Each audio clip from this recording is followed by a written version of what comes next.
ಚೆನ್ನಾಗಿರೋ sunset first time ನೋಡ್ತಿರೋದು. ನಂಗಂತೂ full disappoint ಆಗೋಯ್ತು. ಕಾರಲ್ಲಿ ಮಾತಾಡದೆ ಸೈಲೆಂಟಾಗಿ ಬಂದೆ. ಪುಟಾಣಿ ಇಲಿಗಳು ಅದಕ್ಕೋಸ್ಕರ ಆರತಿ ಮಾಡಿ ಅದು 90+ ಇಯರ್ಸ್ ಅಂತ. ಎಷ್ಟು ದೊಡ್ಡ ತೇರು ಕಟ್ಟಬೇಕು ಅಂತ ಹೇಳಿದ್ರೆ ಸಾಹಸನೇನೆ ಅದು. ಇವರಿಬ್ರು ಜೊತೆಲಂತೂ ಸಾಕಾಗಿ ಹೋಗ್ಬಿಡುತ್ತೆ.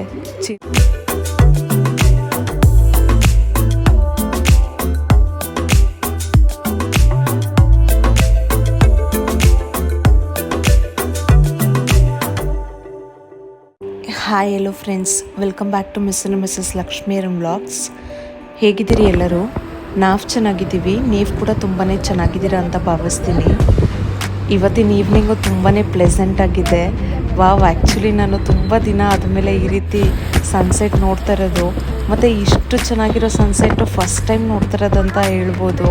ಯಾಕೆ ಅಂತ ಹೇಳಿದ್ರೆ ನಾನು ಈವ್ನಿಂಗ್ ಟೈಮ್ಸ್ ಎಲ್ಲ ಆಫೀಸಿಂದ ಆಚೆ ಬರ್ತಾನೆ ಇರ್ತಿರ್ಲಿಲ್ಲ. ಬಟ್ ಈಗ ಎಲ್ಲಾದರೂ ಹೊರಗಡೆ ಹೋಗ್ಬೇಕಂದ್ರೆ ಲೇಟಾಗಿ ಹೋಗ್ತಾ ಇದ್ವಿ. ಬಟ್ ಇದು ತುಂಬ ಚೆನ್ನಾಗಿತ್ತು. ನಾನು ಫಸ್ಟ್ ಟೈಮ್ ಅಷ್ಟು ಆರೆಂಜಿಶ್ ಆಗಿರೋವಂಥ ಸ್ಕೈ ನೋಡಿದ್ದು, ಮತ್ತು ಅಷ್ಟು ದೊಡ್ಡದಾಗಿ ಕಾಣಿಸ್ತಾ ಇತ್ತು ಸೂರ್ಯ.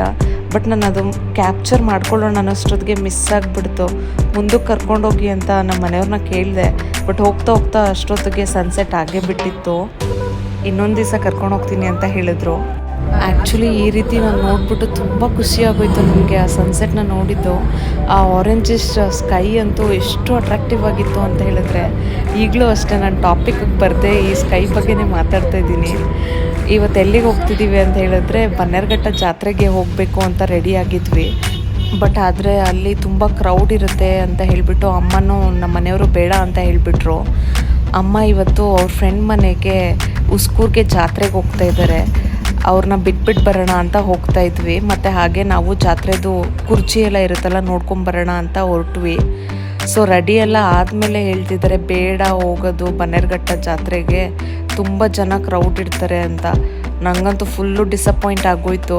ಕಾರಲ್ಲಿ ಮಾತಾಡದೆ ಸೈಲೆಂಟಾಗಿ ಬಂದೆ. ಆಮೇಲೆ ಹೇಳ್ತಾಯಿದ್ರು ಇಷ್ಟೊಂದು ಜನ ಇರ್ತಾರೆ, ಹೋಗೋಕ್ಕಾಗಲ್ಲ ಪಾಪುನ ಇಟ್ಕೊಂಡು, ಬೇಡ ಅಂತ ಹೇಳಿಬಿಟ್ರು. ಸಖತ್ ಬೇಜಾರಾಗೋಯ್ತು. ಬಟ್ ಆದರೆ ಇಲ್ಲಿಗೆ ಬಂದಮೇಲೆ ಉಸ್ಕೂರಲ್ಲಿ ಎಷ್ಟು ದೊಡ್ಡ ಕುರ್ಚಿ ಕಟ್ಟಿದ್ರು ಅಂದರೆ ಫಸ್ಟ್ ಟೈಮ್ ನಾವು ನೋಡಿದ್ದು ಅದನ್ನು. ತುಂಬ ಚೆನ್ನಾಗಿ ಅನ್ನಿಸ್ತು. ಟ್ರಾಫಿಕ್ ಆಗಿ ಹೋಗಿತ್ತು. ಯಾಕಪ್ಪ ಟ್ರಾಫಿಕ್ ಆಗಿದೆ ಅಂತ ಮುಂದಕ್ಕೆ ಹೋಗಿ ನೋಡಿದ್ಮೇಲೆ ಗೊತ್ತಾಯಿತು, ಕುರ್ಚಿ ಕಟ್ತಾಯಿದ್ರು ಅಲ್ವಾ, ಅದಕ್ಕೋಸ್ಕರ ಅಂತ.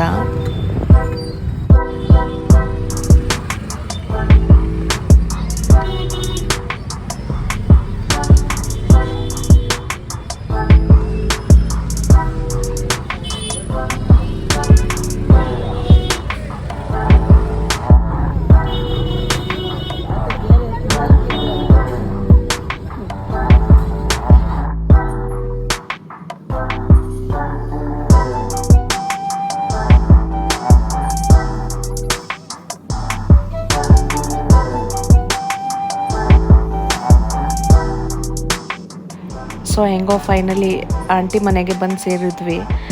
ಆ್ಯಕ್ಚುಲಿ ಪಾಪುನ ಫಸ್ಟ್ ಟೈಮು ಮನೆಗೆ ಕರ್ಕೋಬೇಕು ಅಂತ ಹೇಳಿದ್ರೆ ಆರತಿ ಮಾಡಿ ಕರ್ಕೋಬೇಕು. ಯಾಕೆ ಅಂತ ಹೇಳಿದ್ರೆ ಇಲಿಗಳು ಬರುತ್ತಂತೆ, ಪುಟಾಣಿ ಇಲಿಗಳು. ಅದಕ್ಕೋಸ್ಕರ ಆರತಿ ಮಾಡಿ ಕರ್ಕೊತಾ ಇದ್ರು ನಮ್ಮ ಮುದ್ದು ಪುಟಾಣಿನ. ಆಂಟಿಗೆ ಸ್ವಲ್ಪ ಕೈ ಪ್ರಾಬ್ಲಮ್ ಇದೆ, ಅದಕ್ಕೋಸ್ಕರ ಅಮ್ಮನೇ ಆರತಿ ಮಾಡಿ ಒಳಗಡೆ ಕರ್ಕೊಂಡ್ರು. ನಾವು ಬಂದು ಸೇರೋಷ್ಟೊತ್ತಿಗೆ 8:30 ಆಗಿಬಿಟ್ಟಿತ್ತು.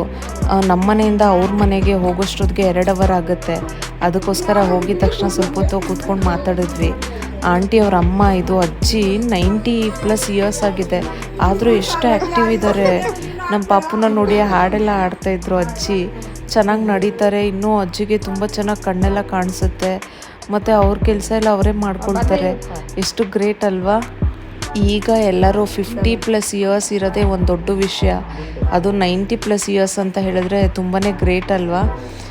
ಸೊ ಅರಿಶಿನ ಕುಂಕುಮ ತೊಗೊಂಡು ಅಲ್ಲಿ ಹಾಗೆ ದೇವಸ್ಥಾನ ಇದೆ, ಹಾಗೆ ದೇವಸ್ಥಾನಕ್ಕೆ ಹೋಗಿ ಆಮೇಲೆ ಮನೆಗೆ ಹೊರಡೋಣ ಅಂತ ಅಂದ್ಕೊಂಡ್ವಿ. ಅಮ್ಮ ಇಲ್ಲೇ ಇರ್ತಾರೆ. ಸೊ 1 ವೀಕ್ವರೆಗೂ ಮನೆಗೆ ಬರಲ್ಲ ಅಂತ ಹೇಳಿದ್ದಾರೆ ಅಮ್ಮ. ಅವರಿಲ್ಲದೆ ನಾವಂತೂ ಇರೋದಕ್ಕಾಗೋದೇ ಇಲ್ಲ.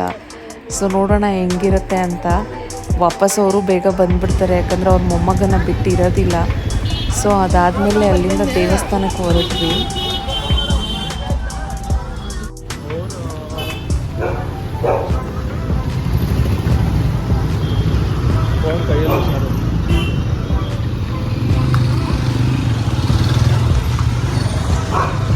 ಇದು ಆ್ಯಕ್ಚುಲಿ ದೊಡ್ಡ ನಾಗಮಂಗಲದ್ದು ತೇರು. ತುಂಬ ಚೆನ್ನಾಗಿ ಕಟ್ಟಿದ್ರು. ಎಷ್ಟು ದೊಡ್ಡ ತೇರು ಕಟ್ಟಿದ್ರು ಅಂತ ಹೇಳಿದ್ರೆ ಇದನ್ನು ಕುರ್ಚಿ ಅಂತ ಹೇಳ್ತಾರೆ. ನಾವು ಹೋಗೋವಾಗ ಇನ್ನೂ ರೆಡಿ ಮಾಡ್ತಾಯಿದ್ರು. ತುಂಬ ಚೆನ್ನಾಗಿತ್ತು. ಇನ್ನು ನಾಳೆಗೆಲ್ಲನೂ ಇದು ರೆಡಿ ಆಗಿಬಿಟ್ಟಿರುತ್ತೆ.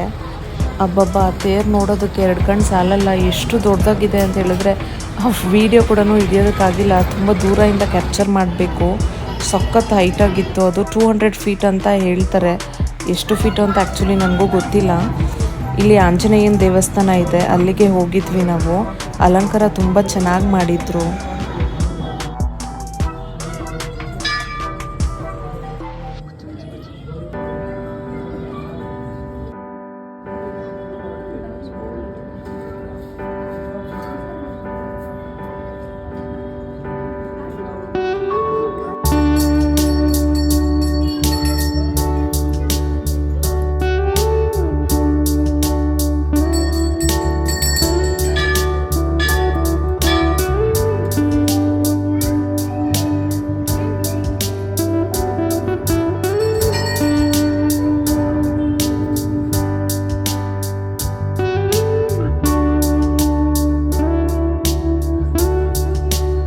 ಆಂಜನೇಯನ ಆಶೀರ್ವಾದ ತೊಗೊಂಡು ಬೆಲ್ಲದ ಆರತಿ ಮಾಡಿ ಹಾಗೆ ತೇರತ್ರ ಹೋಗಿ ಫೋಟೋ ಹಿಡಿಸ್ಕೊಂಡು ಬಂದ್ವಿ. ತುಂಬ ಚೆನ್ನಾಗಿತ್ತು ತೇರು. ಆ ತೇರತ್ರ ನಿಂತ್ಕೊಂಡಿರೋವಾಗ ನಾವು ಇಷ್ಟು ಚಿಕ್ಕದಾಗಿ ಕಾಣಿಸ್ತೀವಿ. ಅಷ್ಟು ದೊಡ್ಡ ತೇರು ಕಟ್ಟಬೇಕು ಅಂತ ಹೇಳಿದ್ರೆ ಸಾಹಸನೇ ಅದು. ಅದಕ್ಕೆಲ್ಲ ಎಷ್ಟು ಜನ ಶ್ರಮ ಹಾಕಿರ್ತಾರೆ, ಅವರೆಲ್ಲ ಎಷ್ಟು ಗ್ರೇಟ್ ಅನಿಸುತ್ತೆ. ನಮ್ಮ ಹಿಂದಿನ ಕಾಲದಿಂದನೂ ಇದೆಲ್ಲ ನಡೆಸ್ಕೊಂಡು ಬಂದಿದ್ದಾರೆ. ಇದಕ್ಕೆಲ್ಲ ಏನೇನೋ ಪ್ರತೀತಿ ಇರುತ್ತೆ. ಬಟ್ ಆದರೆ ಇದು ನೋಡಿ ಒಂದು ಕ್ಷಣ ನಾವು ವಾವ್ ಅಂದ್ಬಿಡ್ತೀವಿ. ಬಟ್ ಅದಕ್ಕೋಸ್ಕರ ಎಷ್ಟು ಜನ ಕಷ್ಟಪಟ್ಟಿರ್ತಾರೆ. ಎಷ್ಟು ಗ್ರೇಟ್ ಅಲ್ವಾ.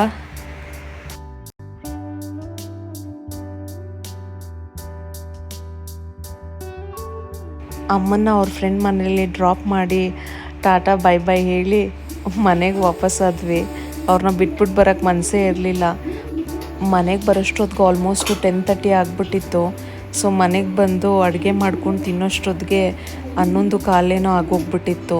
ಹೊರ್ಗಡೆ ತಿನ್ನೋಣ ಅಂತ ಹೇಳಿದ್ರು ನಮ್ಮ ಮನೆಯವರು. ಬಟ್ ಆದರೆ ಹೈಜೀನ್ ಇಶ್ಯೂಯಿಂದ ಹೊರ್ಗಡೆ ಎಲ್ಲೂ ಏನೂ ತಿನ್ನೋಕ್ಕಾಗಲಿಲ್ಲ. ಬಟ್ ಹೆಂಗೋ ಮನೆಯಲ್ಲೇ ಅಡುಗೆ ಮಾಡಿಕೊಂಡು ತಿಂದಿದ್ದಾಯಿತು. ಇನ್ನು 2 ದಿನ ಅಮ್ಮ ಇಲ್ಲದೆ ಹೆಂಗೆ ಕಳಿತೀವಿ ಅಂತ ನಮಗೂ ಗೊತ್ತಿಲ್ಲ.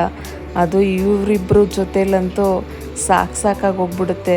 ಚಿಂಟುನೂ ಅಷ್ಟೇ, ಪಾಪುನೂ ಅಷ್ಟೇನೆ, ಇಬ್ಬರೂ ಹಠ ಮಾಡ್ತಾರೆ. ನೋಡೋಣ ನಮ್ಮ ಮನೆಯವ್ರ ಜೊತೆ ಹೆಂಗೆ ಹೋಗುತ್ತೆ ಅಂತ. Thank you for watching. Will catch you in next vlog.